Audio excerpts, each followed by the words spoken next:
Buenas noches. Trabajo final de semiología, presentado a Natalia Cuña, María Tallago Bernal, Grupo 30, Villavicencio, 1 de diciembre del 2019. Introducción. El estudio de la semiología clínica surge la necesidad de conocer los signos y síntomas que presenta la persona al momento de la interconsulta con su médico tratante. Y él es quien definirá la patología presentada y dará consignados en la historia clínica digital o manual los antecedentes familiares y personales. El médico, mediante examen de laboratorio, toma de signos vitales y una valoración física, podrá dar un diagnóstico adecuado y un tratamiento oportuno de acuerdo a la necesidad de cada paciente y de acuerdo con la normatividad reglamentada que se debe dar a la historia clínica una vez hecha la valoración y archivada la historia clínica.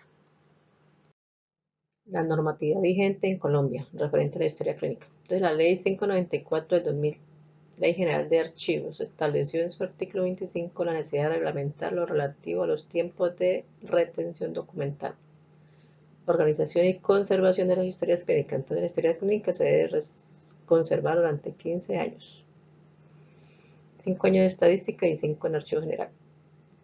La Ley 019 del 2012, en su artículo 110, contempló algunas disposiciones en relación con el procedimiento que se ha de seguir para la custodia y conservación de la historia clínica en caso de liquidación de entidades del Sistema General de Seguridad Social en Salud. Entonces, estos tienen que llevar unos procedimientos, tienen que hacer unas notificaciones cuando hay liquidación de las entidades en salud para preservar la historia clínica de los pacientes que tengan afiliados.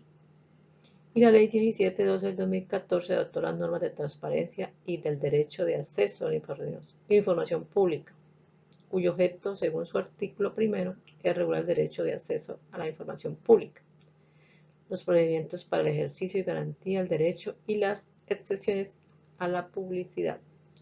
Entonces, estas son las normas que están vigentes en Colombia sobre la historia clínica, su preservación, conservación, documento privado, de interés público y lo que implican todo lo contingente a la historia clínica en Colombia. ¿Qué es la semiología? Entonces decimos que la semiología es la ciencia que estudia los signos en la vida social de las personas. La apreciación manual de la enfermedad la realiza el médico a través del examen de la palpación. Entonces, semiología clínica sí los signos a través de la enfermedad. Se origina cuando se golpea la superficie externa del cuerpo, nosotros lo llamamos percusión. Es la apreciación con la vista o el ojo de un lente las características del cuerpo humano. A esto se denomina inspección, cuando observamos las formas del cuerpo, tamaño, entre eso la cavidad bucal, la auditiva y las fauces. Los síntomas de la enfermedad son percibidos por el paciente, quien es el que siente en el momento de consultar y lo que padece al momento de interconsultar al médico tratante. El médico realiza en la consulta el interrogatorio, los antecedentes familiares, las enfermedades que presenta. Luego significa estudio. Los métodos complementarios son los de diagnóstico, como tenemos pruebas de laboratorio, rayo X, CAT, electrocardiograma, ecografías, todos los medios diagnósticos. Las manifestaciones de la enfermedad las realiza el médico a través del examen físico. Cuando escuchamos los fenómenos acústicos en el pulmón o el corazón, decimos que es la auscultación. Explique las partes de la historia clínica y su importancia. Bueno, entre la historia clínica debe ir nombre, apellidos completos, edad, dirección, teléfono, nivel educativo, EPS a la que pertenece, régimen subsidiado, contributivo o especial, donde trabaja, nacionalidad. La historia clínica debe ser clara, concisa, precisa, no debe tener enmendaduras ni tachones, debe ser legible, es un documento privado de uso institucional. Las personas que trabajan entre las instituciones deben velar porque se custodie la historia clínica, no sea permitida a todo el mundo, solamente las autoridades que la requieran, en este caso las entidades públicas o la autoridad legal.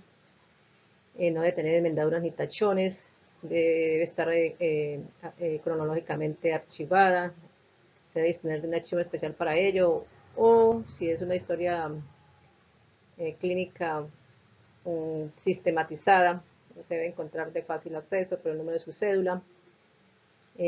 Cuando se hagan las valoraciones deben de ser cefalocaudal, debe incluir todas las valoraciones o interconsultas que se hayan hecho con las diferentes especialidades, psicología, trabajo social, médico internista, laboratorios clínicos, si estuvo hospitalizado, cuántas hospitalizaciones ha estado. Las hospitalizaciones, pues cuando uno sale de la clínica, pues le dan una epicrisis. En la epicrisis está toda la información referente a la hospitalización, tratamientos, cirugías, procedimientos, laboratorios, todo, los días de hospitalización, incapacidades, todo eso lo genera la epicrisis. Entonces de ahí la importancia de que tengamos una buena historia clínica, que esté adecuada, organizada, para que el paciente tenga acceso a ella y el personal institucional cuente dentro de su institución una historia clínica acorde y reglamentada con las medidas que dicta la Ley General de la Nación.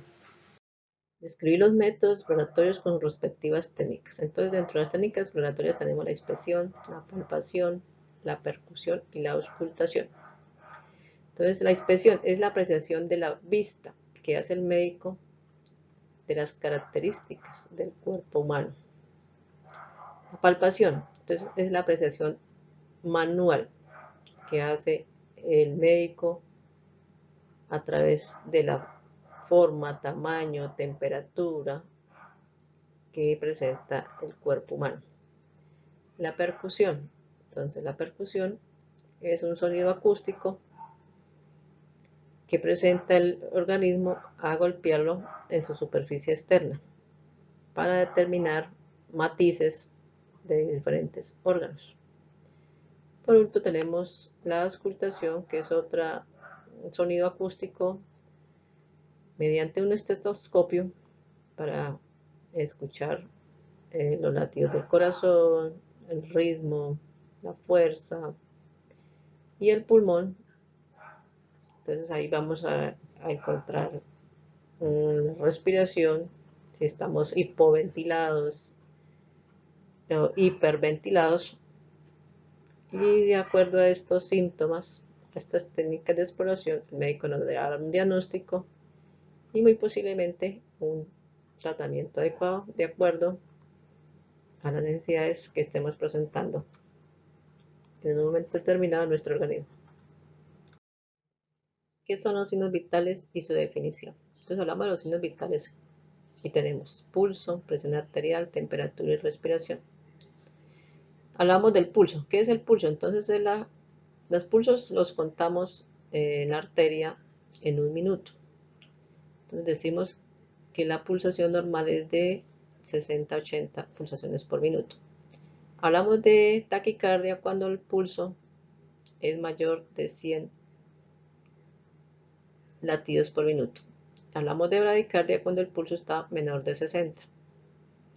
Tenemos diferentes clases de pulso. Tenemos un pulso rápido, arrítmico, rítmico.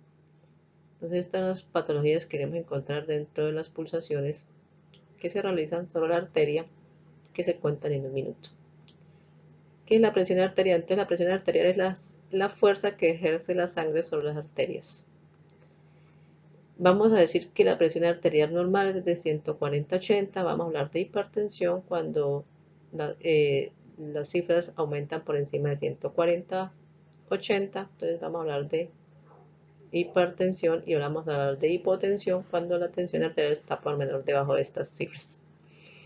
La presión arterial diastólica es la presión máxima que ejerce el corazón al realizar sus contracciones. Y la diastólica, la presión mínima que ejerce con el momento de relajación y el llenado capilar.